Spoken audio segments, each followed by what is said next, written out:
ఈ పరిశుద్ధ నామమునకు మహిమ కలుగునుగాక. కోడియన్న మీ అందరికి కూడా క్రీస్తు నామములో వందనాలు.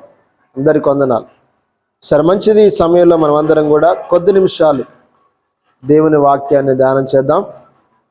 పరిశుద్ధ బైబిల్ గ్రంథములో నుండి మత్తయి సువార్త 10వ అధ్యాయం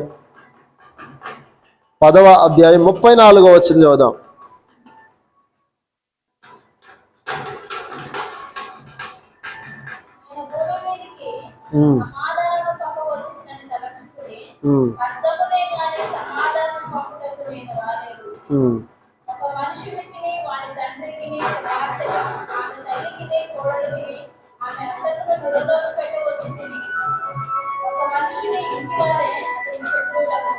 చాలు, చిన్న మాట ప్రార్థన చేద్దాం.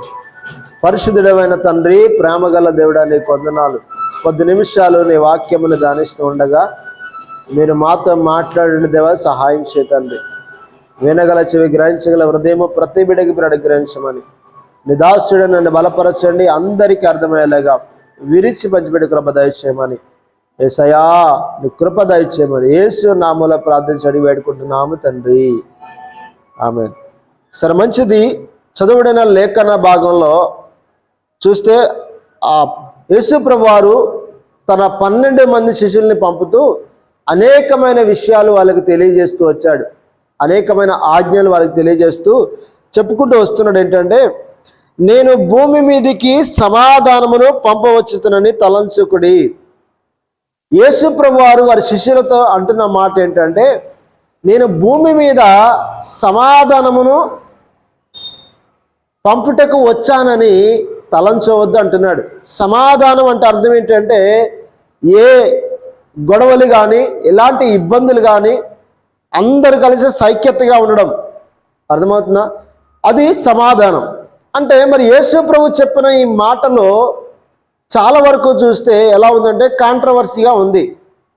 అంటే కాంట్రవర్సీగా అంటే అర్థం ఏంటంటే వినడానికి లేకపోతే బైబిల్కి విరుద్ధంగా మాట్లాడుతుండగా అనిపిస్తుంది.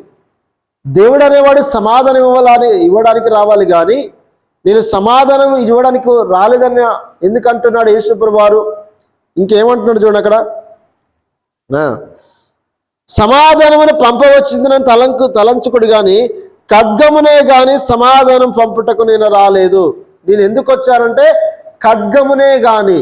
ఖడ్గం అంటే ఖడ్గం ఏం చేస్తుందండి? ఖడ్గం ఏం చేస్తుందంటే విభజిస్తుంది. అర్థమవుతుందా? ఖడ్గం అంటే కత్తి కావచ్చు, ఏదైనా కావచ్చు. ఖడ్గమునే పంపుటకు వచ్చాను కానీ సమాధానం పంపుటకు రాలేదంటాడు. అంటే మరి ఎందుకు దేవుడు ఇలా అంటున్నాడు? దేవుడు అనేవాడు ఇలా అనవచ్చా? దేవుడు అనేవాడు ఒక వ్యక్తిని లేకపోతే సమాజాన్ని ఖడ్గము పంపడానికి వచ్చాను, విభజించడానికి వచ్చానని చెప్పేసి అనొచ్చా? ఇంకొక మాట, ఇదే మాట మనం చూస్తే లూకా సువార్తలో కూడా ఇదే సందర్భాన్ని దేంతో పోల్చాడో మనం చూద్దాం. లూకా సువార్త 12వ అధ్యాయం 49 నుండి 53 వచనాలు. లూకా సువార్త 12వ అధ్యాయం.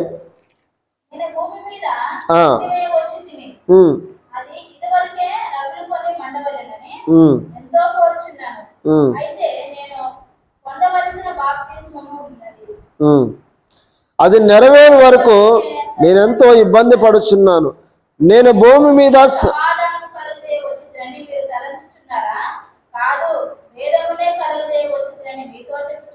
చాలు. ప్రభు అంటాడు ఏంటంటే, ఏమంటాడంటే, నేను భూమి మీద అగ్ని వేయవచ్చి అంటున్నాడు. అది ఇదివరకే మండవలనని, రగులు కొనవలనని, మండవలనని ఎంతో కోరుచున్నాను. యేసు ప్రభు వారు ఎందుకు ఈ లోకానికి వచ్చాడంటే అగ్ని వేయడానికి వచ్చాడంట. అగ్ని ఏం చేస్తుంది? మనుషుల్ని లేకపోతే దహిస్తుంది కదా. అగ్ని యొక్క స్వభావం ఏంటంటే కాల్చివేస్తుంది. మరి యేసు ప్రభు వారు ఎందుకు వచ్చాడు ఈ లోకానికి? కాల్చివేయడానికి వచ్చాడా? కాదు కదా. మరి ఎందుకు ఇలా దేవుడు మాట్లాడుతున్నాడు? మళ్ళీ కింది వచ్చిన వాళ్ళు చూస్తే ఇక్కడ అంటాడంటే, నేను భూమి మీద సమాధానము కలగజేయవచ్చునని తలంచుచున్నారా? కాదు, భేదమనే కలగజేయటకు వచ్చితని. అర్థమవుతుంది. యేసు ప్రభువు ఎందుకు వచ్చాడంట? భేదము కలగజేయడానికి వచ్చాడంట. భేదాలు కలగజేయడానికి వచ్చాడంట. నేను సమాధానం కలగజేయడానికి రాలేదు, నేను భూమి మీద భేదము కలగజేయడానికి వచ్చానంటున్నాడు. దేవుడు అనేవాడు సమాధానం కలగజేయాలి కానీ మనుషుల మధ్యలో సైక్యత తీసుకురావాలి, కానీ ఈయనేంటి మనుషుల మధ్య విభేదాలు తీసుకొస్తాను, మనుషులను వారి మధ్య విభేదాన్ని కలగజేస్తానంటున్నాడు ఏంటని చాలామంది ఈ వాక్యాలను అపార్థం చేసుకుంటున్నారు. ఒకవేళ మనము కూడా కొత్తగా ఈ వాక్యాలు చదివినట్లయితే మనం కూడా అపార్థం చేసుకుంటాం. అర్థమవుతుందా?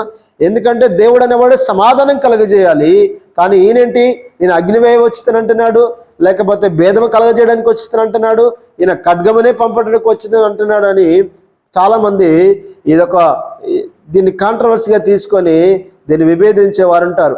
అయితే దీంట్లో అర్థం ఏంటి అంటే మనం ఇప్పుడు ధ్యానం చేయబోతున్నాం. గుర్తుపెట్టుకోండి, యేసుప్రభువు ఈ లోకానికి ఎందుకు వచ్చాడంటే సమాధానం కలగజేయడానికి వచ్చాడు. ఎవరికి సమాధానం కలగజేయడానికి వచ్చాడంటే యేసుక్రీస్తును అంగీకరించి ఆయన నామములో బాప్టిజం పొందిన ప్రతి ఒక్కరు కూడా తండ్రి అయిన దేవునితో సమాధానపరచబడడానికి ఈ లోకానికి వచ్చాడు ఆయన. అర్థమవుతుందా? ఎందుకంటే తండ్రి అయిన దేవుడు పరిశుద్ధుడు, ఈ లోకంలో ఉన్న ప్రజలందరూ కూడా పాపులు. ఈ పాపులైన ప్రజలు ఎప్పుడైతే యేసుక్రీస్తు రక్తంలో కడగబడతారో వారి పాపములు ఒప్పుకున్నప్పుడు, బాప్టిజం పొందినప్పుడు యేసుప్రభువు వీరి పాపములన్నీ క్షమించేస్తాడు. వీళ్ళు క్షమించబడిన తర్వాత వీళ్ళు కూడా ఏమవుతారంటే పరిశుద్ధులుగా మార్చబడతారు. పరిశుద్ధులుగా మార్చబడిన వారు పరిశుద్ధుడైన దేవునితో సమాధానం కలిగి ఉంటారు. అర్థమవుతుందా? ఇప్పుడు ఉప్పు నిప్పుకు మనం చూస్తే సఖ్యత ఉంటుందా? ఉప్పు లేకపోతే నిప్పులో ఉప్పు వేసామనికి ఎలా ఉంటుంది చెప్పండి? చెప్పండి, ఎలా ఉంటుంది? చిటపట చిటపట అంటుంది కదా. అవి రెండు కూడా ఒకదానికొకటి విభేదిస్తూ ఉంటాయి కదా. అదే పాలు నీళ్ళు అనుకోండి, కలిసిపోతాయా లేదా? కలిసిపోతాయి లేదా? కాకపోతే ఒరిజినాలిటీ లేకపోయినా పాలు నీళ్ళు ఏమైపోతాయి? కలిసిపోతాయి. అట్లనే మనం కూడా దేవుడిలో పరిశుద్ధులుగా ఉంటే పరిశుద్ధులైన దేవుడితో సమాధానం. యేసుప్రభువు ఎందుకు ఈ లోకానికి వచ్చాడు అంటే తండ్రి అయిన దేవునితో ఆయన ప్రజల్ని, ఎవరిని? ఆయన ప్రజల్ని, అంటే బాప్టిజం పొందుకున్న వారిని, ఆయనను నమ్మిన వారిని మాత్రం సమాధానం పరచడానికి వచ్చాడు. అర్థమవుతుందా? కాబట్టి ప్రభు చెప్తున్న మాట ఇక్కడ ఏంటంటే, ఇక్కడ తెలియజేస్తున్న మాట అంటే మీరు జాగ్రత్తగా వినాలి.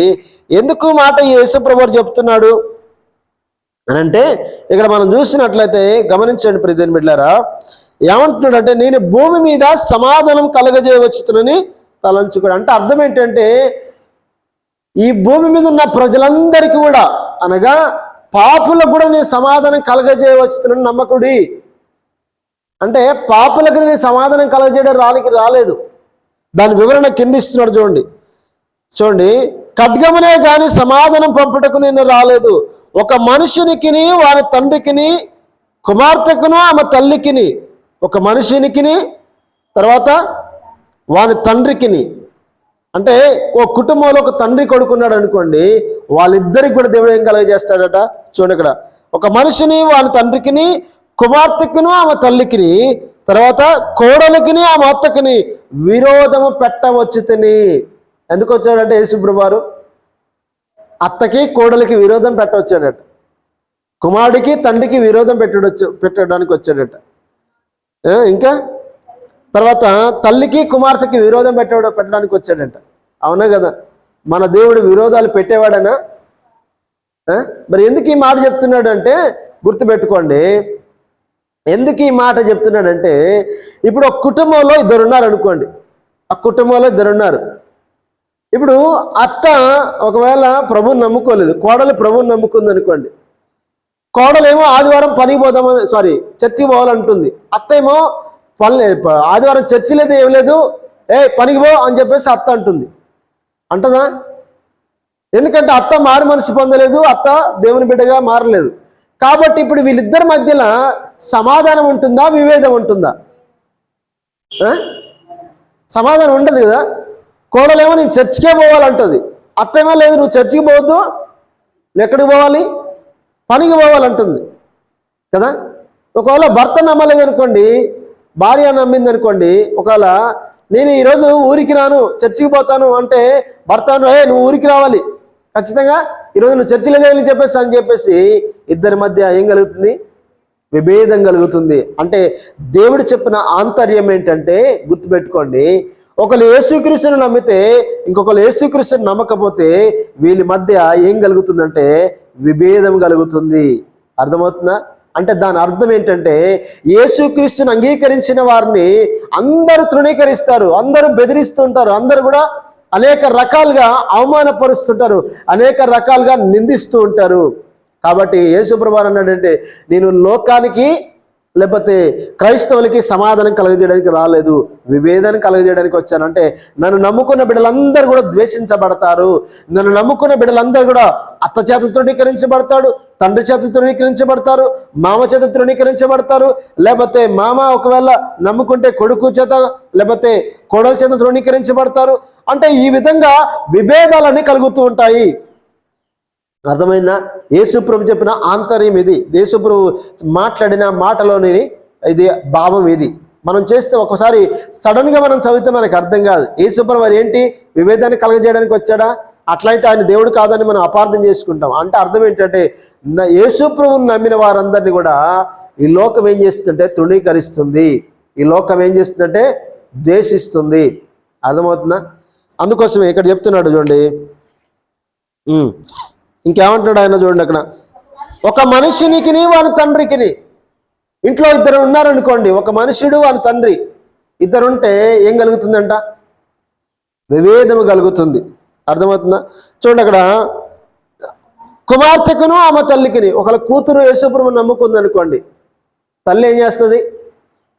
కూతురు యేసుప్రభుని నమ్ముకుంటే తల్లి విభేదిస్తుంది కొన్నిసార్లు. కొంతమంది నువ్వు చర్చికి వెళ్ళదు ఏం లేని చెప్పేసి ఈరోజు స్కూల్కి వెళ్ళి ట్యూషన్కి వెళ్ళని చెప్పేసి కూతుర్లని ఏం చేస్తుంటారు? అనేక రకాలుగా ఇబ్బంది పెడుతూ ఉంటారు కదా. అంటే గమనించండి, కారణం ఏంటంటే యేసుక్రీస్తుని నమ్మినందుకు అనేకులు ఏం చేస్తారంటే క్రీస్తుని నమ్మినందుకు తృణీకరిస్తుంటారు. ఇప్పుడు ఒకవేళ తల్లి యేసుప్రభుని నమ్ముకుంది అనుకోండి, కూతురు యేసుప్రభుని నమ్ముకోలేదు అనుకోండి, ఇప్పుడు తల్లిని ద్వేషిస్తా లేదా? మా అమ్మ ఎప్పుడు ప్రార్థన అంటది, అయ్యగారు అంటది, చర్చ్ అంటది, అదంటది ఇదంటది, కానీ ఏది పట్టించుకోదని చెప్పేసి కూతురు కూడా ఏం చేస్తుంది? అనేక రకాలుగా తల్లిని విభేదిస్తుంటారు. ఒకవేళ ఒక ఫంక్షన్కి వెళ్ళినా, ఒక పార్టీకి వెళ్ళినా క్రైస్తవులందరూ సపరేట్గా ఉంటారు, అవునా కదా? ఎందుకంటే మనల్ని ఎవరు కూడా పట్టించుకోరు, తాగేవాడిని తినేవాడిని మాత్రమే పట్టించుకొని వాళ్ళలో కలుపుకుంటారు. వీడేమి తాగడరా, వీడేమి తినడరా అని చెప్పేసి పక్కన పెట్టేస్తూ ఉంటారు. అంటే ఇప్పుడు మనకి లోకంతో పాటు సమాధానం కలుగుతుందా, విభేదం కలుగుతుందా? కదా, లోకం మనల్ని సపరేట్గా చూస్తుంది కదా. అదే తాగేవాడు తినేవాడైతే మంచిగా అక్క రావే, వదిన రావే అని చెప్పి పిలుచుకొని ఆ ఇంట్లో కూర్చొని ఏం చేస్తారంటే బీర్లు అన్నీ తాగేస్తుంటారు కదా. అంటే మనం తాగం కాబట్టి, మనం క్రీస్తు నమ్ముకున్న వారం కాబట్టి ఏం చేస్తుంటారంటే విభేదిస్తూ ఉంటారు. అందుకోసం యేసుప్రభు చెప్తున్న మాట ఏంటంటే, నేను అగ్ని వేయవచ్చుతానంటే క్రైస్తవులు ఇంకను మండించే వాడవారిగా ఉండాలి, క్రీస్తు కొరకు రోషం కలిగిన వారిగా ఉండాలంట. అందుకోసమే నేను భేదమని కలగజేయవచ్చుతానంటాడు. భేదం అంటే అర్థం ఏంటంటే, ఒక ఇంట్లో ఒక ఇద్దరుంటే ఒకడు క్రీస్తు నమ్ముకుంటే ఒకళ్ళు క్రీస్తు నమ్ముకోకపోతే వాళ్ళిద్దరి మధ్య భేదాలు కలుగుతూ ఉంటాయి. అది దేవుడు చెప్పిన మాటలోని ఆంతర్యం. సరే కింద చూద్దాం, ఇంకేమంటాడు చూడండి అక్కడ, ఒక మనిషిని ఇంటి వారే అతనికి శత్రువులు అవుతారా కదా? ఖచ్చితంగా అవుతారండి. వాస్తవంగా ఒక మనుషుడు క్రీస్తుని నమ్ముకుంటే ఆ ఇంటి వారి శత్రువులు అవుతారు. తల్లి కానీ, తండ్రి కానీ, లేకపోతే సహోదరుడు కానీ శత్రువులు అవుతారు. ఎందుకంటే ఆ అనుభవాలు చాలామందికి తెలిసే ఉంటాయి. ఆ అనుభవాలు మాకు కూడా ఉన్నాయి కదా. ఎందుకంటే మన సొంత తోడబుట్టిన వాడే మనల్ని ఎగతాళి చేస్తుంటారు, మన సొంత తోడబుట్టిన వారే మనల్ని అవమానపరుస్తుంటారు కదా. వీడు ఇంటింటికి తిరిగి అడుక్కునేవాడురా అని చెప్పేసి నన్ను అన్నవారు, మా అన్నయ్య అన్నాడు, వీడు ఇంటింటికి తిని అడుక్కు తినేవాడు అని చెప్పేసి ఏం చేసేవాడు? ఎగతాళి చేస్తున్నాడు. అంటే చూడండి, అంటే మన ఇంటి వారే మనల్ని ఏం చేస్తుంటారంటే ఎగతాళి చేస్తుంటారు, మనకి శత్రువులు అవుతుంటారు. మనమేమో మంచి మార్గంలో వెళ్ళాలనుకుంటాం, తప్పు చేయొద్దు అనుకుంటాం, చేయనీయకుండా ఉండాలనుకుంటాం, కానీ దాన్ని ఎవరో పట్టించుకోరు. ఒకవేళ నువ్వెందుకు తాగుతున్నావు అని, ఒకవేళ నువ్వు తాగుబోతావు అన్నందుకు నన్ను తాగుబోతావు అంటావని చెప్పేసి భయంకరంగా తిట్టేవారు ఉన్నారు కదా. బయట వారితో మంచిగా మాట్లాడతారు, ఇంటి వారితో ఎలా మాట్లాడతారు? శత్రువులుగా చూసినట్టు చూస్తుంటారు. అందుకోసం సామెత ఊరికనే రాలేదంట, పాలేడంట ఏమంటారంట, పక్కలో బల్లెము లాంటి వాడంట కదా. అంటే గమనించండి, మనం ఎంత నీతిగా బ్రతుకుతున్నా ఏం చేస్తుంటారంటే ఇంటి వారే మనకు శత్రువులు అవుతారు. అంటే ఒక కుటుంబం వారే, ఒక పాలి వారే మనకి శత్రువులుగా ఉంటారు. అయినా దేవుడు చెప్పింది అది సత్యమే. ఎందుకంటే నేను విభేదాన్ని కలగజేస్తాను వచ్చాను. ఒకవేళ మీరు నిజంగా క్రీస్తు బిడ్డలైతే మీకు విభేదం వస్తుంది. మీరు క్రీస్తు బిడ్డలు కాదనుకోండి, ఏం కలుగుతుంది? మీకు సమాధానమే కలుగుతుంది. ఇక వాళ్ళు తాగుతారు, మీరు తాగుతారు, వాళ్ళు వెళ్తారు, ఆ పండగకి వెళ్తారు, ఈ పండగకి వెళ్తారు, అన్నీ చేస్తుంటారు. అర్థమవుతుందా? కాబట్టి యేసు ప్రభు చెప్పిందంటే నేను అగ్ని వేయవచ్చుని. ఇంకేమంటున్నాడంటే ఆయన, నేను భేదము కలగజేయవచ్చుని. ఖడ్గం అంటే ఏంటంటే అర్థం ఏంటి? ఖడ్గమని పంపటకు వచ్చానంటే అర్థం ఏంటంటే, ఖడ్గం ఏం చేస్తుంది? ఇప్పుడు ఒక చాకు ఉంది అనుకోండి, ఇక్కడ ఒక వెజిటేబుల్ కూరగాయలు ఉన్నాయి అనుకోండి, దాన్ని ఏం చేస్తాయి? కట్ చేస్తాయి కదా. ఒక ఒక వంకాయని, ఇప్పుడు వంకాయ ఇంత పొడుగుంది అనుకో, దాన్ని కట్ చేసినప్పుడు రెండు వేరే అవుతాయా కదా? ఒక కుటుంబంలో ఒక యేసుక్రీస్తుని ఒకటి నమ్ముకుంటే ఇద్దరు వేరే అవుతారా కారా? సపరేట్ అవుతారా కాదా? అది దేవుడు చెప్పిన ఆంతర్యం. ఖడ్గం అనగానే మనుషులను చంపడానికి యేసు ప్రభు రాలేదు. అగ్ని అనగానే ఆ మనుషులందరినీ అగ్ని చేత దశించి వేయడానికి రాలేదు. అంటే ఆయన మాటలోని ఆంతర్యం ఏంటంటే భేదము. భేదం అంటే అర్థం ఏంటంటే ఒక ఇంటి వారే ఒకరికి శత్రువులు అవుతారు. అర్థమవుతుందా? ఇంకా చూద్దాం కిందికి.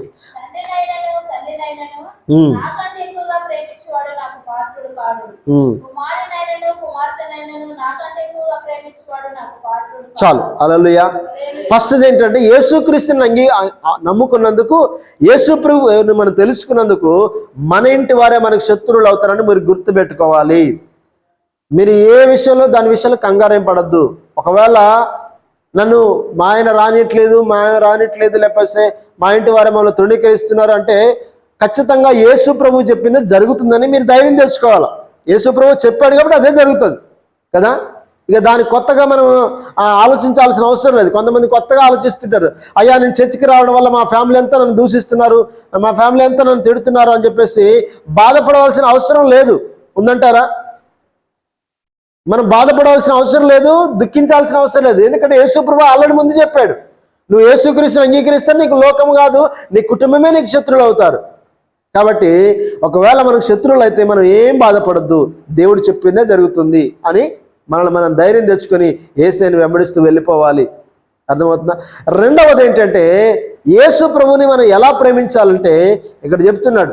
ఒకవేళ మనం ఇప్పుడు యేసు ప్రభుని నమ్ముకున్న తర్వాత ఒకవేళ కూతురు కానీ, తల్లి కానీ, లేకపోతే ఒక కోడలు కానీ, అత్త కానీ యేసు ప్రభుని నమ్ముకుంది అనుకోండి, అత్త వద్దంటుందని చెప్పేసి కోడలు ఇప్పుడు మానేయాలా? కూతురు వద్దంటుందని చెప్పేసి ఇప్పుడు చర్చి మానేయాలా? తల్లి కొడుకు వద్దంటుందని చెప్పేసి తండ్రి మానేయాలా? మానేయద్దు. ఎందుకు చెప్తున్నాడు అంటే చూడండి, అక్కడ యేసు ప్రభువు తండ్రినైనను తల్లినైనను నాకంటే ఎక్కువగా ప్రేమించేవాడు నాకు పాత్రుడు కాడు. అర్థమవుతుందా? ఒకవేళ నీకు శ్రమ కలుగుతుందని చెప్పేసి, నీ కుటుంబం దేశిస్తుందని చెప్పేసి ఒకవేళ నీ పిల్లల కొరకు నువ్వు చర్చి మానేసావనుకోండి, దేవునికి మనం పాత్రులుగా కాలేం, దేవునికి ఇష్టమైన బిడ్డలుగా ఉండలేం. అంటే ఇంకో మాటలు చెప్పాలంటే మనం పరలోక రాజ్యానికి మన హక్కుదారులం కాము. రక్షణ కొరకు అవసరమైతే ఏం చేయాలట? కుటుంబాన్నైనా విడిచిపెట్టాల్సిందే. అర్థమవుతుందా? రక్షణ కొరకు తల్లినైనా విడిచిపెట్టాల్సిందే, రక్షణ నిమిత్తము ఎవరినైనా విడిచిపెట్టాల్సిందే. ఈరోజు యవనస్తులను అడుగుతాను, మీరు ఎందుకు బాప్తిసం తీసుకోవట్లేదంటే మా అమ్మ వద్దంటుంది, మా అయ్య వద్దంటుండు, ఇంకా టైం ఉందంట అని చెప్పేసి యవనస్తులు ఏం చేస్తారంటే ఈరోజు బాప్తిసం తీసుకోవడానికి ఏం చేస్తుంటారు? సాకులు చెప్తుంటారు. సాకులు చెప్పేసి టైం వేస్ట్ చేస్తుంటారు. మరి యేసు ప్రభు దేవుడిని నమ్ముతున్నావా అంటే నమ్ముతున్నాను. మరి నమ్మినప్పుడు బాప్తిసం తీసుకోవాలి కదంటే ఎవరు వద్దంటున్నారు అంటారు? మా నాన్న వద్దంటున్నాడు, మా అమ్మ వద్దంటుంది అని చెప్పేసి సాకులు చెప్తున్నారు. అంటే ఇప్పుడు యేసు ప్రభువుని ఎవరి కొరకు నమ్ముకోవాలి? మనం నీ కొరకు నమ్ముకోవాలా, మేము కొరకు మీ నాన్న కొరకు నమ్ముకుంటున్నావా కదా? అంటే దీని విషయంలో యేసు ప్రభువుని ఎక్కువగా ప్రేమిస్తున్నావా, నీ కుటుంబాన్ని ఎక్కువ ప్రేమిస్తున్నావా? అసలే వాళ్ళు వద్దంటారు అనుకోండి, ఏం చేస్తావు? తీసుకోవు కదా. అప్పుడు నువ్వు దేవునికి పాత్రుడిని ఎట్లా అవుతావు? దేవునికి ఇష్టమైన బిడ్డగా ఎలా అవుతావు? దేవుని నువ్వు ఆశీర్వాదాలు ఏమీ పొందుకోలేవు. అర్థమవుతుందా? ఈరోజు ప్రభు చెప్తున్న మాట గుర్తుపెట్టుకోండి. ఇక్కడ మీరు అపార్థం చేసుకోవద్దు ఈ వచనాన్ని. అట్లని చెప్పేసి కొంతమంది దీన్ని ఏం చేస్తారంటే, ఇదిగో వీళ్ళ దేవుడు ఏం చేస్తున్నాడంటే తండ్రినైనను ప్రేమించొద్దని చెప్తున్నాడని చెప్పేసి అపార్థం చేసుకుంటారు చాలామంది. ఐందవులు లేకపోతే క్రీస్తుని వ్యతిరేకించేవారు, మతోన్మాదులు, ఐందవులు కాదు కానీ మతోన్మాదులు అంటే క్రీస్తుని దూషిస్తున్న వారందరూ కూడా ఈ ఒక వచనాన్ని అపార్థం చేసుకొని వీళ్ళ దేవుడు ఏం చేస్తున్నాడంటే తల్లిని ప్రేమించొద్దు అన్నాడు, కుమారుని ప్రేమించొద్దు అన్నాడు, అందరిని విడిచిపెట్టాలని చెప్తున్నాడు అని చెప్పేసి మోసపూరితమైన మాటలు చెప్తున్నారు. అర్థమవుతుందా? బైబిల్ చెప్పినంతగా ఏ గ్రంథం చెప్పదు. నీ తల్లిని తండ్రిని ఏం చేయాలట? సన్మానించాలని బైబిల్ చెప్పింది. సన్మానం అంటే అర్థం ఏంటి? 2 పూలదండలు వేసి ఒక శాలో కప్పడం సన్మానం కాదు. వాళ్ళకు 3 పూటల భోజనం పెట్టాలి. వృద్ధాప్యంలో ఉన్నప్పుడు వాళ్ళు చక్కగా చూసుకోవాలి. వృద్ధాప్యంలో ఉన్నప్పుడు వాళ్ళని అస్సలు విడిచిపెట్టద్దు. అది చెప్తున్న దేవుని బైబిల్ చెప్తున్న సందర్భం. బైబిల్ చెప్పినంతగా ఏ గ్రంథం చెప్పదు. తల్లిని తండ్రిని ఏం చేద్దట? తల్లిని తండ్రిని దూషించు అన్నట లోయ కాకులు వాని కనులు పీకేస్తాయంట. అర్థమవుతుందా? తల్లిదండ్రులు కనుక దూషించే వారికి భయంకరమైన శిక్ష ఉంటుందని బైబిల్ చెప్తుంది. బైబిల్ చెప్తున్న మాట అపార్థం చేసుకోద్ది. ఇక్కడ ఎందుకు చెప్తున్నాడంటే రక్షణ విషయంలో ఈ శిష్యులు ఒకవేళ చూడండి, యేసుక్రీస్తుని అంగీకరించడానికి అనేక రకాల శ్రమలు వస్తాయి. కాబట్టి ఒకవేళ నీకు ఇంటి వారే నువ్వు సేవకు వెళ్ళొద్దు, నువ్వు దేవుని మందిరానికి వెళ్ళొద్దు అంటే ఆ సమయంలో తప్ప మిగతా సమయంలో తల్లిదండ్రులు మనం గౌరవించాలి. ఒకవేళ అసలు నువ్వు చర్చికే వెళ్ళొద్దు, దేవుని నమ్ముకోదంటే అవసరమైతే ఏం చేయాలి? ఇప్పుడు తల్లినైనా తండ్రినైనా భర్తనైనా పిల్లలనైనా ఏం చేయాలి? విడిచిపెట్టాల్సిందే. అర్థమవుతుందా? ఒకవేళ సహిస్తూ కూడా ప్రభు ప్రార్థనకు రావాల్సిందే. కానీ దేవుని కొరకు లేకపోతే మన కుటుంబం కొరకు మన కుటుంబాన్ని ప్రేమిస్తూ దేవుని వదిలేసుకోవద్దు. అందుకోసం ఇక్కడ చెప్తున్నాడు చూడండి, అక్కడ తండ్రినైనను తల్లినైనను నాకంటే ఎక్కువగా ప్రేమించువాడు నాకు పాత్రుడు కాడు. అర్థమవుతుందా? ఇంకొక మాట చూద్దాం. యోహాను సువార్త 15:19 చూడండి. అక్కడ ఇదే మాట యోహాను సువార్త 15:29 అనుకో 19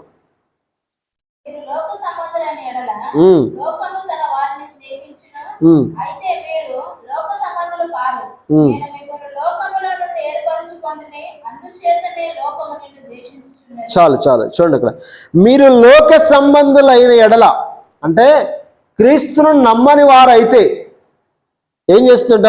లోక సంబంధులు అంటే అర్థం ఏంటంటే మీరు క్రీస్తును నమ్మని వారైతే లోక సంబంధులను ఎడల లోకము తన వారిని స్నేహించును. లోకము ఎవరితో స్నేహం చేస్తుంది? ఇప్పుడు క్రైస్తవులతో స్నేహం చేస్తారనుకోండి. ఇప్పుడు క్రీస్తుని నమ్మని వారందరూ ఎవరితో స్నేహం చేస్తారు? క్రీస్తుని నమ్మని వారితోనే స్నేహం చేస్తారు. లోకము తన వారిని ప్రేమిస్తుంది, స్నేహం చేస్తుంది. మరి మీతో ఎందుకు స్నేహం చేయట్లేదు? మిమ్మల్ని ఎందుకు ప్రేమించట్లేదు లోకం? ఎందుకు అంటే ఇక్కడ చూడండి, యేసు ప్రభువు చెప్తారు, అయితే మీరు లోక సంబంధులు కారు. అంటే మీరు ఎవరు కాదు? లోక సంబంధులు అంటే క్రీస్తుని ఎరగని వారు కాదు. కాబట్టి ఏం జరుగుతుందంట? కారు, నేను మిమ్మల్ని లోకములో నుండి ఏర్పరచుకుంటుని. మిమ్మల్ని ఎక్కడి నుంచి ఏర్పరచుకున్నా? నేను లోకములో నుండి ఏర్పరచుకున్నాను గనక అందుచేతనే లోకము మిమ్మల్ని ద్వేషించుచున్నది. అర్థమవుతుందా? లోకమే మిమ్మల్ని ఏం చేస్తాడ? ద్వేషిస్తుందట. ఎందుకు ద్వేషిస్తున్నావని ఎవరినైనా అడిగి చూడు, సమాధానం ఉండదు. కానీ లోకము ఆటోమేటిక్గా మనల్ని ద్వేషిస్తుంది. ఇప్పుడు అదే నేను చెప్తున్నాను, అర్థమవుతుందా? లోకము మనల్ని ఏం చేస్తుందట? ఖచ్చితంగా ద్వేషిస్తుంది. ఎందుకంటే మనం ఎవరమంటే దేవుని బిడ్డలం కాబట్టి. లోకము దేవుని ప్రేమించదు కాబట్టి దేవుని బిడ్డల్ని ఏం చేస్తుంది? లోకము ద్వేషిస్తుంది. ఇంకొక మాట చూద్దాం. ఎబ్రీయులకు రాసిన పత్రిక 4:12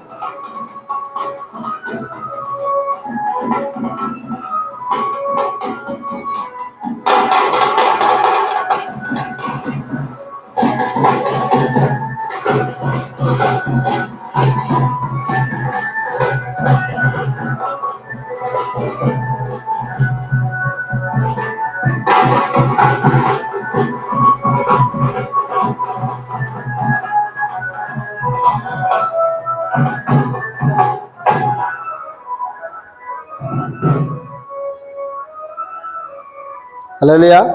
కాబట్టి ప్రియ దేవుని బిడ్డలారా గమనించండి, లోకము ఖచ్చితంగా ఏం చేస్తుందంటే దేవుని బిడ్డల్ని ద్వేషిస్తుంది. దీనికి ఆశ్చర్యపోవాల్సిన అవసరమేమీ లేదు.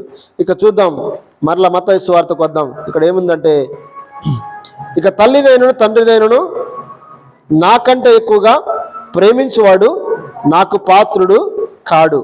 ఇంకో మాట అంటాడు, కుమారునైనను కుమార్తెనను నాకంటే ఎక్కువగా ప్రేమించేవాడు నాకు పాత్రుడు కాడు. తల్లిని తండ్రినైనను ఎవరికంటే ఎక్కువ ప్రేమించొద్దు? యేసు ప్రభు కంటే ఎక్కువగా ప్రేమించొద్దు. రెండోది, కుమారునైనను కుమార్తెనైనను ఎవరికంటే ఎక్కువగా ప్రేమించొద్దు? యేసు ప్రభు కంటే ఎక్కువగా ప్రేమించొద్దు. అలా ప్రేమించినట్లయితే మనం అందరం అంట దేవునికి పాత్రులము కావట. అంటే ఇంకో మాటలు చెప్పాలంటే ఆయన రాజ్యంలో ప్రవేశించే వారం కాము. ఆయన నిజంగా బిడ్డలుగా ఉండలేం. కొంతమంది ఆదివారాలు ఎగ్గొట్టేసి కూడా ఎక్కడికి వెళ్తారంటే ఇగో మా వాడు పిలిచాడు, మా వాళ్ళు పిలిచారని చెప్పేసి వెళ్ళిపోతుంటారు. ఇప్పుడు చెప్పాలి, ఆదివారం నువ్వు చర్చికి వెళ్ళాలన్న ఆలోచన నీకు ఉంటుంది, ఉండదా? ఖచ్చితంగా ప్రతి క్రైస్తవుడు ఆదివారం మందిరానికి వెళ్ళాలి, సంఘ సహవాసం కలిగి కూడుకోవాలి. ఎందుకంటే దేవుని సన్నిధికి వెళ్ళడం అనేది చాలా ప్రాముఖ్యమైనది. నువ్వు అది వదిలేసి ఊరికి వెళ్ళిపోతున్నావు, ఎవరో చుట్టాలు పిలిచారని మా వాళ్ళు పిలిచారని వెళ్ళిపోతున్నావు అంటే దీంట్లో అర్థమవుతుంది నువ్వు ఎవరిని ఎక్కువగా ప్రేమిస్తున్నావో. దేవుణ్ణి ఎక్కువ ప్రేమిస్తున్నావా, లేకపోతే నీ కుటుంబాన్ని, నీ యొక్క వ్యక్తులను ప్రేమిస్తున్నావా? ఆదివారం లేనప్పుడు వెళ్ళిపో, నో ప్రాబ్లం కదా. ఈరోజు ఆదివారం సంఘముగా సమాజం కూడాలని దేవుని వాక్యం చెప్తుంది. కాబట్టి ఆదివారం ఎవరైతే కూడుకుంటారో వారికి దీవెనలు కలుగుతూ ఉంటాయి. ఆదివారం మందిరానికి ఎవరు వస్తారో వారి కుటుంబంలో నెమ్మది కలుగుతుంది. ఆదివారం మనస్ఫూర్తిగా నిజంగా దేవుని సన్నిధికి వచ్చే వారందరికీ కూడా వారి కుటుంబంలో శాంతి దొరుకుతుంది. కానీ ఈరోజు ఆదివారాన్ని వదిలేసి కనుక మన బంధువులు పిలిచారు, మన చుట్టాలు పిలిచారు, మా అల్లుడు పిలిచారు, ఆడికి వెళ్ళాను ఈడికి వెళ్ళాను అంటున్నావంటే నువ్వు ఎవరిని ఎక్కువగా ప్రేమిస్తున్నావో తెలుసా? దేవుని కంటే నీ కుటుంబాన్ని, నీ బంధువులను ప్రేమిస్తున్నావు. కాబట్టి నువ్వు ఆయనకు పాత్రుడు కాదు. ఇంకో మాటలు చెప్పాలంటే పరలోక రాజ్యం దొరుకుతుందో దొరకదో ఈ విధంగా మనకు ఉంటే కనుక. కాబట్టి అందుకోసమే ప్రభు అంటున్నాడు, రక్షణ విషయంలో చూస్తే ఎవరిని మనం దేవుని కంటే ఎక్కువ ఏది ప్రేమించద్దట. దయచేసి గమనించండి. ఒకవేళ మీ కుటుంబాన్ని ప్రేమిస్తున్నారేమో, లేకపోతే మన పిల్లల్ని ప్రేమిస్తున్నామేమో, మన తల్లిదండ్రులను ప్రేమిస్తున్నామేమో, దేవుని కంటే ఎక్కువగా వారి మాట వింటున్నామేమో, దేవుని మాట వినకుండా మన కుటుంబీకుల మాట వింటూ ఎక్కువగా వాళ్ళని ప్రేమిస్తున్నామేమో. కాబట్టి దయచేసి గమనించండి. కొంతమంది పిల్లల్ని బట్టి కూడా మందిరానికి రారు కదా, కొంతమంది తల్లిదండ్రులను బట్టి మందిరానికి రారు. దీన్ని బట్టి అర్థమవుతుంది ఏంటంటే ఎందుకు మందిరానికి రాలేకపోయారంటే, ఇదిగో మా అమ్మకి బాగాలేదు, మా అయ్యకి బాగాలేదు, మా పిల్లలకి జలుబు వచ్చింది, ఆ జ్వరం వచ్చింది అని చెప్పేసి చిన్న చిన్న వాటికి కూడా ఈరోజు దేవుని మందిరాలు మానేస్తున్నారంటే దీని విషయంలో అర్థమవుతుంది నువ్వు ఎవరిని ఎక్కువగా ప్రేమిస్తున్నావో.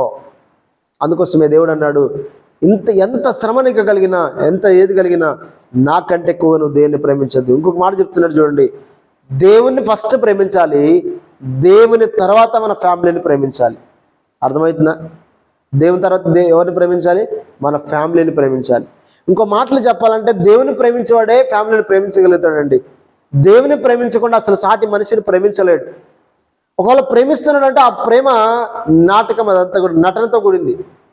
అర్థమైందా? దేవుణ్ణి ప్రేమించేవాడు మాత్రమే స్వచ్ఛంగా కుటుంబాన్ని ప్రేమించగలడు. అర్థమైందా?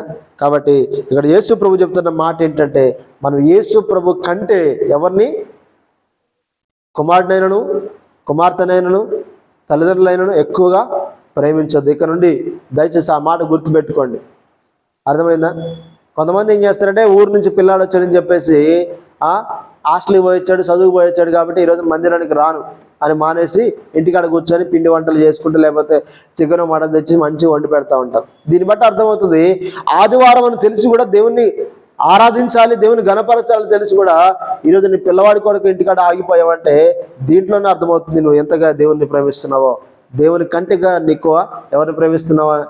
నీ పిల్లవాడిని ప్రేమిస్తున్నావు. అర్థమవుతుందా? కాబట్టి దయచేసి గమనించండి. ఎందుకు ఈ మాట చెప్తున్నాడు? నేనే చెప్పట్లే ఈ మాట, యేసు ప్రభు వారు చెప్తున్నాడు చూడండి.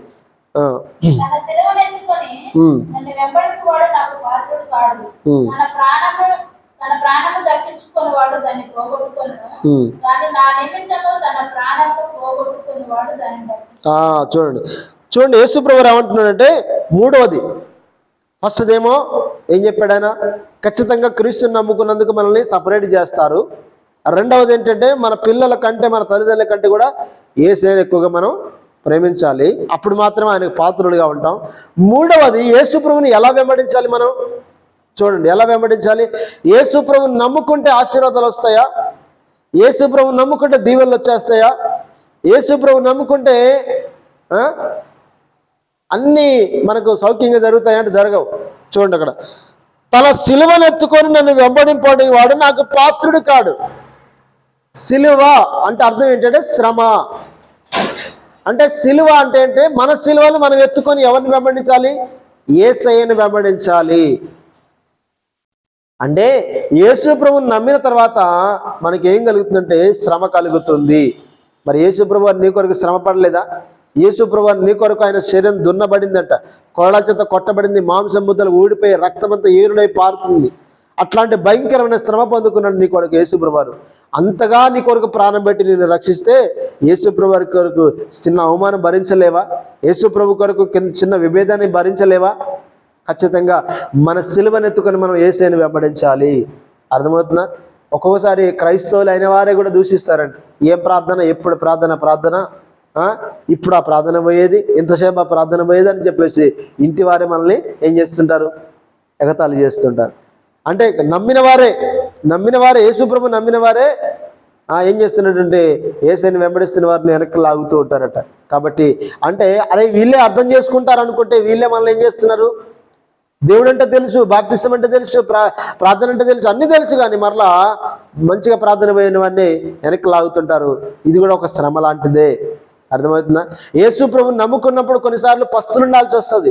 యేసు ప్రభువుని నమ్ముకున్నందుకు కొన్నిసార్లు వస్త్రాలు కూడా ఉండవు.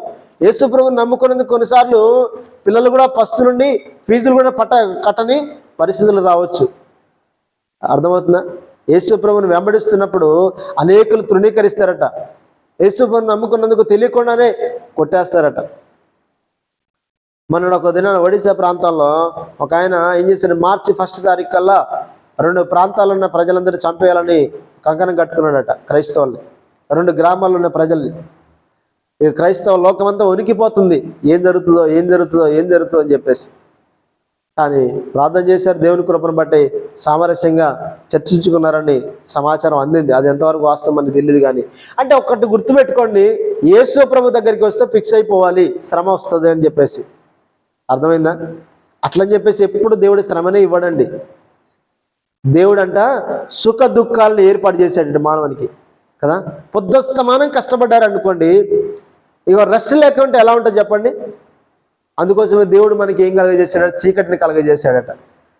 పొద్దుస్తమానం పగలంతా పని చేస్తాం, రాత్రంతా ఏం చేస్తాం? రెస్ట్ తీసుకుంటాం కదా. అదే రాత్రంతా రోజంతా నిద్రే ఉందనుకోండి, రోజంతా చీకటి ఉందనుకోండి, ఉండగలుగుతామా? తెల్లారి 6 అవుతుందంటే 7 అవుతుందంటే నిజంగా పనికి పోయేవారు లేస్తుంటారు. ఉదయకాలం మళ్ళీ ప్రశాంతంగా వస్తుంటుంది. అప్పటి వరకు ఆయాసంతో ప్రయాసంతో కష్టపడి రాత్రి పడుకున్న వాళ్ళు మళ్ళా సూర్యోదయం కొరకు ఎదురు చూస్తుంటారు. తెల్లవారగానే మళ్ళీ ఉద్యమం వస్తుంది, బలం వస్తుంది, మళ్ళీ లేస్తుంటారు, ఊగుతుంటారు, చల్లుతుంటారు, మళ్ళీ చక్కచక్క పనులకు వెళ్ళిపోతుంటారు. మళ్ళీ సాయంత్రం అంతా పని చేస్తుంటారు, అలసిపోతుంటారు. మళ్ళీ సాయంకాలం రాగానే రాత్రికాలం మరలా పడుకుంటారు, హాయిగానే పడుకుంటారు. మళ్ళా ఆ రాత్రి అంతా సేద తీరుతారు, మళ్ళీ సూర్యోదయం కలిగిన మరలా లేస్తుంటారు. అంటే గమనించండి, మానవుని జీవితంలో చీకటి వెలుగు అనేవి 2 ఉంటేనే మానవుని జీవితం సాపిగా సాగుతుంది. మన జీవితాలు కూడా కొన్నిసార్లు శ్రమ వస్తుంది, కొన్నిసార్లు సుఖం వస్తుంది. అర్థమవుతుందా? ఎప్పుడు దేవుడు ఏం చేయడు? శ్రమనే కలగజేయడు. కాబట్టి గుర్తుపెట్టుకోండి, ఎందుకంటే మీరు దేవునికి చాలా ఇష్టమైన వారు, మిమ్మల్ని దేవుడు ఎక్కువగా ప్రేమిస్తున్నాడు, మీ కొరకై ప్రాణం పెట్టాడు. కాబట్టి సమస్తాన్ని ఇవ్వడానికి కూడా ఆయన సిద్ధపడతాడు. ఒక్కటే మనం చేయాల్సింది ఏంటంటే ప్రభువునందు ఉంది నడుచుకోవాలి. మనం దేవుడు ప్రాణం ఇచ్చాడు కదా, సమస్తాన్ని ఇస్తాడు. మరి ఇవ్వట్లేదంటే కారణం ఏంటంటే ఎక్కడో దేవునికి దూరం అయిపోయాం మనం. కాబట్టి గుర్తుపెట్టుకోండి, దేవుడు మనకి సమస్తాన్ని అనుగ్రహిస్తాడు. కాబట్టి ఈరోజు ప్రభు అంటాడు, తన సిలువనెత్తుకొని నన్ను వెంబడింపని వాడు నాకు పాత్రుడు కాడు. అమ్మా అర్థమవుతుందా? బజార్లో పోతున్నప్పుడు, బైబిల్ పెట్టుకొని పోతున్నప్పుడు, అమ్మాయి బడి చర్చికి పోతుంది అని చెప్పేసి ఎగతాళి చేస్తారు. నో ప్రాబ్లం, పట్టించుకోవద్దు. అర్థమైందా? కొన్నిసార్లు తిడుతూ ఉంటారు, ఇంతకాలం పాపంలో జీవిస్తూ ఇప్పుడు ఏమో పరిశుద్ధురాలుగా చర్చికి వెళ్తుందని చెప్పేసి అనేకులు తృణీకరిస్తారు. అయినా మనం దేవుని కొరకు ఎవరిని పట్టించుకోవద్దు. ఎందుకంటే అట్లాంటి వస్తూనే ఉంటే పోతూనే ఉంటాయి. అర్థమైందా? ఖచ్చితంగా మనల్ని తృణీకరించిన వారికి దేవుని ఎదుట భయంకరమైన శిక్ష ఉంటుంది. ఒకవేళ వాడు మారు మనసు పొందకపోతే ఇక చూడండి, వానికి నరకమే. దేవుని కృపను బట్టి ఒకవేళ వాడు మారు మనసు పొంది రక్షించబడితే ఏం కాదులే. కానీ మారు మనసు పొందలేదనుకోండి, దేవుని బిడ్డల్ని తృణీకరించి దేవుని బిడ్డలను తిట్టిన వారందరికీ కూడా ఒకవేళ వాళ్ళు రక్షించబడకపోతే కఠినమైన శిక్ష ఉంటుంది వారికి. ఇప్పుడు అనుకోవచ్చు, వాళ్ళు ఇప్పుడు హాయిగా జీవిస్తున్నాం, మంచిగా ఉంటున్నాం కాబట్టి మాకేం కాదులే అనుకుంటారు వాళ్ళు. కానీ మనము క్రీస్తు నమ్ముకున్నందుకు ఒక పూట పస్తులుండి, ఒక పూట ఏడుస్తూ కన్నీరు గారుస్తూ, ఏదేమైనా నీతిగా యథార్థంగా ఉండి ప్రభు మార్గంలో వెళ్తున్నప్పుడు అనేకులు మనం చూసి ఎందుకు ఈ భక్తి, సరైన తిండి లేదు, సరైన వస్త్రాలు లేవని చెప్పేసి మనల్ని ఎగతాళి చేసిన నో ప్రాబ్లం. ఎందుకంటే కొద్ది కాలం శ్రమ అనిపిస్తారు, శాశ్వత కాలం యేసు ప్రభులో మహిమ ప్రపంచంలో మనం ఉండబోతాం కదా. కానీ వాళ్ళు ఈ భూమి మీద సుఖపడ్డారు కనుక ఈ భూమి మీద జీవించారు, అన్ని తిన్నారు, అన్ని ఎంజాయ్ చేశారు. కానీ వాళ్ళు చనిపోయిన తర్వాత అంతంలో నిత్య నాశనం అనుభవిస్తారు, యుగ యుగాలు నరకంలో ఉండాల్సి వస్తుంది. అర్థమైంది? ఒక ఉదాహరణ మీకు చెప్తాను. లాజరు ధనవంతుడు ఇద్దరు గురించి మీకు తెలుసు కదా, తెలుసా? లాజరు తెలుసా? వినండి దయచేసి. లాజర్ అనేవాడంట దరిద్రుడు అంట. ఎంత దరిద్రుడు అంటే కనీసం తినటానికి కూడా తినలేని పరిస్థితులు, అడుక్కుని తింటూ ఉండేవాడట, అట్లా ఆ ఊర్లో అడుక్కు తింటూ ఏం చేస్తున్నాడు, దేవుణ్ణి నమ్ముకొని మంచిగా బ్రతుకుతున్నాడట. కానీ సరైన బువ్వ లేదు, సరైన వస్త్రాలు లేవు.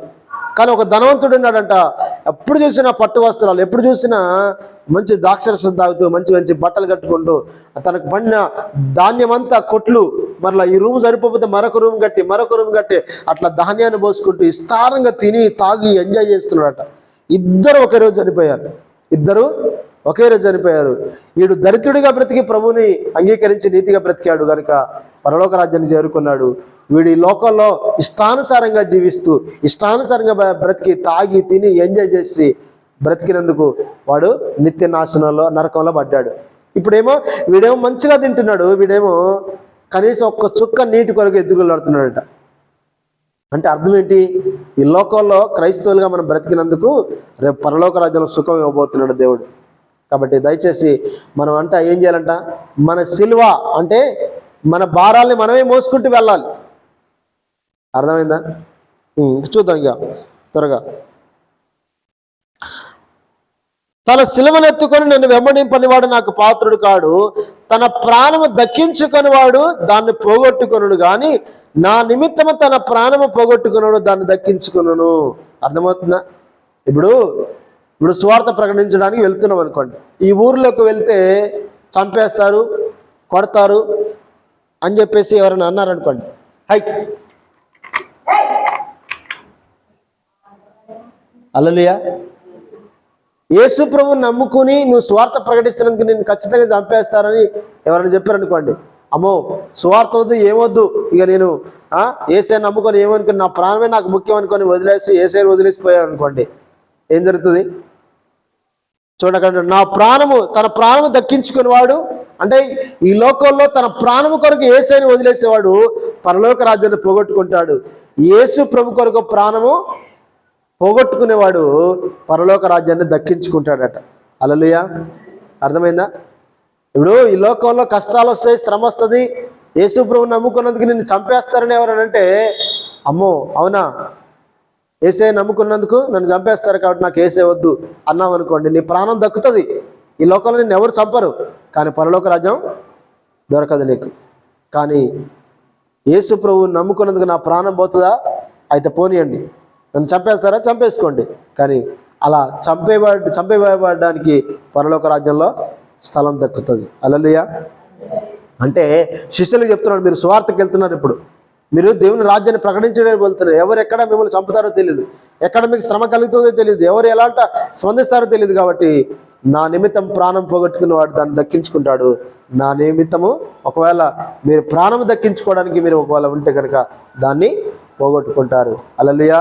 కాబట్టి దయచేసి ఒక్కటే చెప్తున్నాను, కష్టాలు వచ్చినాయని ఇబ్బందులు వచ్చినాయని యేసు ప్రభువుని వదిలేసుకోకండి కదా. ఏ మేలు జరగట్లేదని చెప్పేసి యేసు ప్రభు దూరమై ఉండకండి. దాని అర్థం ఏంటంటే యేసయ్యని నమ్ముకున్నా ఏం జరగట్లేదు మాకు, ఇక అక్కడికి ఏం వెళ్తామని చెప్పేసి అనేకులు మానేస్తున్నారు. మానేయడం వల్ల వాళ్ళు పని చేసుకొని మంచిగా బ్రతుకుతారేమో, కానీ వాళ్ళకి పరలోక రాజ్యం దొరకదు, నరకమే శరణం వాళ్ళకి. కానీ యేసు ప్రభువుని నమ్ముకొని ఏ పస్తులుండి అయినా ఏమి ఉన్నా లేకపోయినా నాకు యేసు కావాలి అని వాళ్ళు వెళ్తున్నావా, ఈ లోకాల్లో నీకు ఏమి దొరకపోవచ్చు, కానీ పరలోక రాజ్యం దొరుకుతుంది. అది శాశ్వత కాలం, యుగ యుగాలు. ఇక్కడైనా 60-70 సంవత్సరాలే, అక్కడ మాత్రం ఎన్ని సంవత్సరాలు బ్రతాం పరలోక రాజ్యంలో? పరలోక రాజ్యానికి వెళ్ళే వాళ్ళకి మరణం ఉండదు, ఇక ఆకలి ఉండదు, ఇక దుఃఖం ఉండదు, ఏడుపు ఉండదు, కన్నీరు ఉండవు ఇక అక్కడ. అర్థమైందా? దేవుడు అన్నీ తీసేస్తాడు అక్కడ. ఎల్లప్పుడూ సంతోషంగా ఉండి మంచి మంచి పదార్థాలు బుద్ధిస్తూ యేసుతో పాటు పరలోక రాజ్యాలు వ్యవహరిస్తూ ఉంటాం, పరలోక బంగారు విధులు నడుస్తూ ఉంటాం, మంచి పరిపాలన దేవుడు జరిగిస్తూ ఉంటాడు. అంత గొప్ప భాగ్యాన్ని పోగొట్టుకోవద్దు. అర్థమైందా? కాబట్టి తన సిలువనెత్తుకొని వెంబడించేవాడు నాకు పాత్రుడు. చూద్దాం, ఇంకిందికి చూద్దాం, లాస్ట్గా చివరిగా చూద్దాం.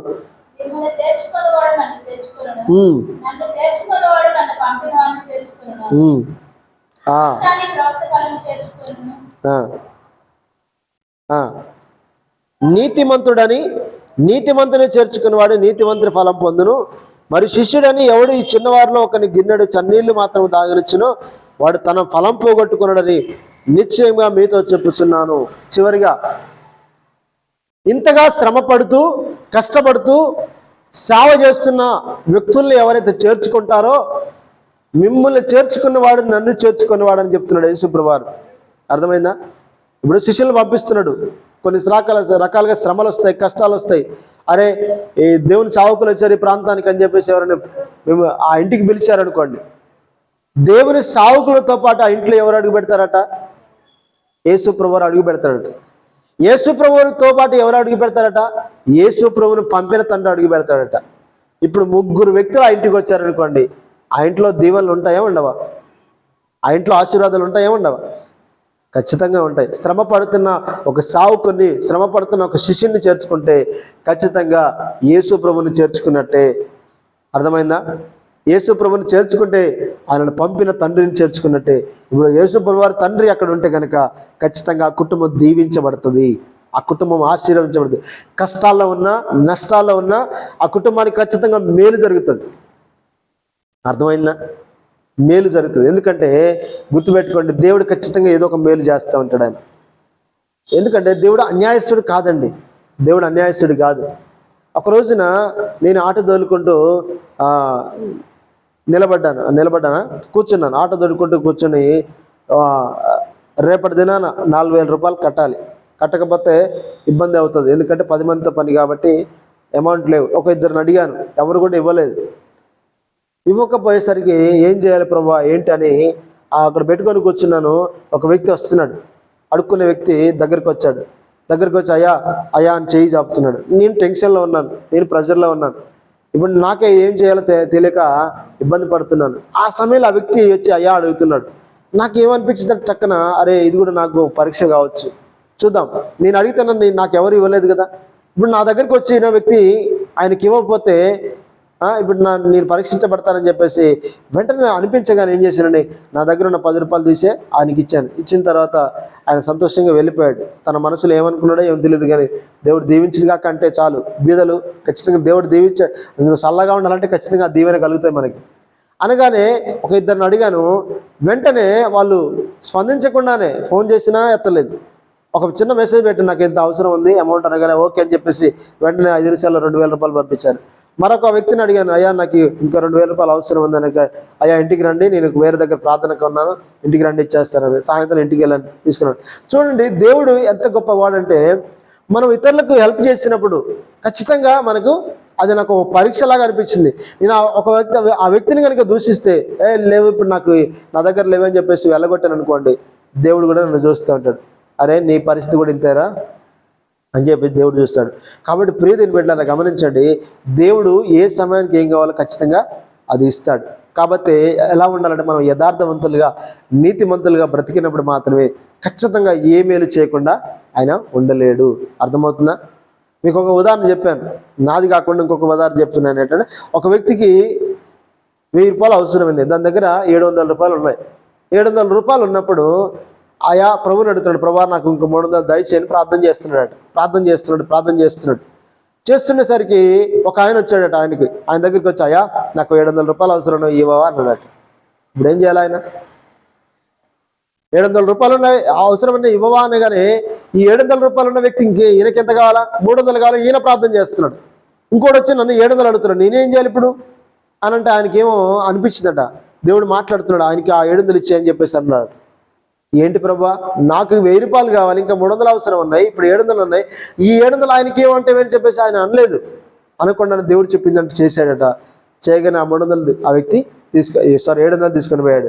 ఇప్పుడు ఈయన పరిస్థితి ఏంటి? అసలే లేవు, ఇక 700 లేవు, ఆ 300 లేవు. ఇప్పుడు ఏం కావాలి? ఎంత కావాలా? 1000 రూపాయలు కాదు. ప్రార్థన చేస్తున్నాడు.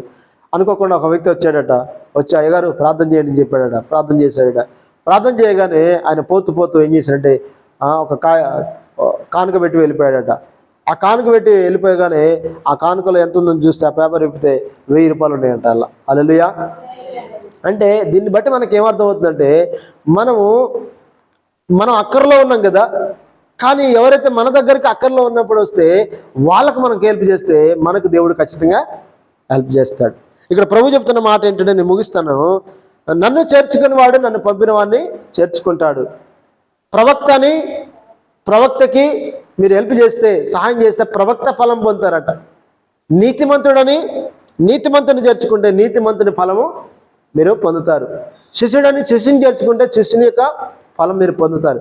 అంటే అర్థం ఏంటంటే, మీరు ఎవరినైతే చేర్చుకుంటారో, నా పేరుతో ఒక గిన్నెడు చన్నీళ్ళు మాత్రం తాగనిచ్చేవాడు, దయచేసి మీ ఇంటికి ఎవరైనా వస్తే గ్లాసు నీళ్ళు ఇవ్వండి, ఖచ్చితంగా ఆ ప్రతిఫలం పోదు. అర్థమైందా? అందుకోసమే పాతకాలంలో ఏం చేసేవారంటే, ఎవరింటికి వచ్చినా ముందు కడుక్కోవడానికి నీళ్ళు ఇచ్చేవారు, త్రాగడానికి నీళ్ళు ఇచ్చేవారంట. ఆ రోజున ఆప్యాయతలు, ఆ రోజున బంధాలు ఇప్పుడు లేవు. ఉన్నాయంటారా?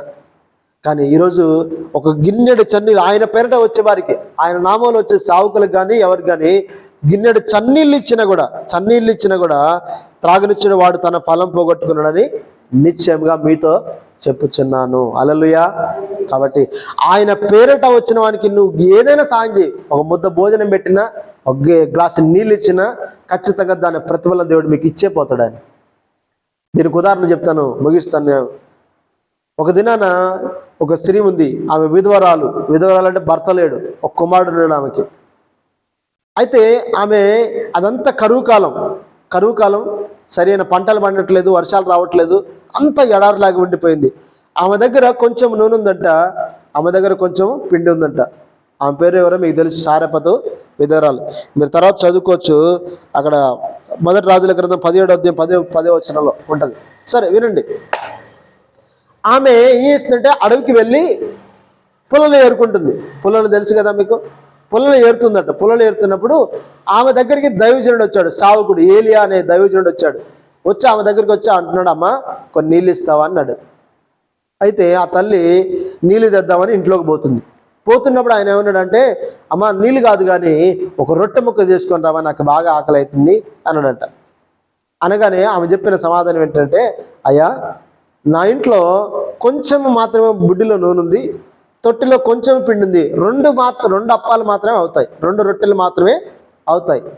ఒకటి నేను తిని ఒకటి నా కుమారుడు తిని చనిపోదాం అనుకుంటున్నావు అని అంటుంది. అనగాని దైవజనుడు ఏమన్నాడు, అమ్మా సరే కానీ నీవు నాకు ఒక చిన్న రొట్టెని తీసుకొని రా, పెద్ద రొట్టె ఏమవుతుంది కానీ చిన్న రొట్టెని తీసుకొని రా అని చెప్పేసి అన్నాడు. అనుకుంటే ఏం చెప్పాడంటే, ఆయన చెప్పాడు చూడండి ఒక మాట చూద్దాం. 1 రాజుల గ్రంథం 17వ అధ్యాయం 10వ వచనం.